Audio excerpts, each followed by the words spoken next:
এত নিয়ামত আল্লাহ তাআলা তোমাকে আমাকে দিল, যেই নিয়ামতের কোনো হিসাব নাই, যেই নিয়ামতের কোনো হিসাব নাই।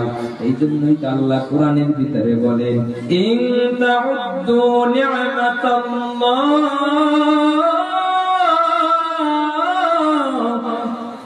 ইন তাউদ্দু নি'মাতাল্লাহি লা তুহসুহা। আল্লাহ তাআলা বলে, বান্দা তোমরা যদি আমি আল্লাহ তাআলার নিয়ামত গণনা করো, নিয়ামত গণনা করে শেষ করতে পারবে না।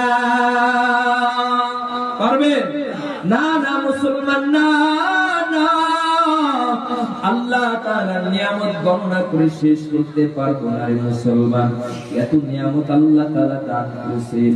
আল্লাহ তাআলার নিয়ামত যদি আমরা খাতায় লেখা শুরু করে দিই, আল্লাহ তাআলা বলেন, এই যে সমুদ্র দেখতেছো, ওই সমুদ্রের পানি যদি তুমি কালি বানায়া তারপর যদি লেখা শুরু করে দাও, বান্দা তোমার কলমের কালি শেষ হয়ে যাবে, কিন্তু আমি আল্লাহ তাআলার নিয়ামত লেখা শেষ হবে না। আল্লাহু আকবার। আর জোরে চিল্লায় বলো আল্লাহু আকবার। ও পূর্ব কঠোরা কাঠিন মুসলমান, এত নিয়ামত আল্লাহ তাআলা দিল তোমাকে আমাকে। নিজের শরীরটার দিকে তাকায় দেখো রে মুসলমান ভাই, আল্লাহ তাআলা কত নিয়ামত তোমার আমার শরীরের ভিতরে ঢুকায়া দিল। আহারে কত দামি দামি পাশপাতি তোমার আমার শরীরের ভিতরে ঢুকায়া দিল। কত দামি দামি জিনিস আল্লাহ তাআলা তোমাকে আমাকে এই শরীরটার ভিতরে ঢুকাইতেছে। একটু কি চিন্তা করে দেখছো রে মুসলমান ভাই,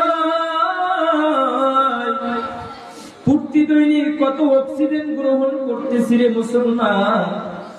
আল্লাহ পাক রব্বুল আলামিন আমাদের জন্য উন্মুক্ত করে দিয়েছে অক্সিজেন, যার মাধ্যমে আমরা দুনিয়ার ভিতরে বাঁচিয়ে আছি।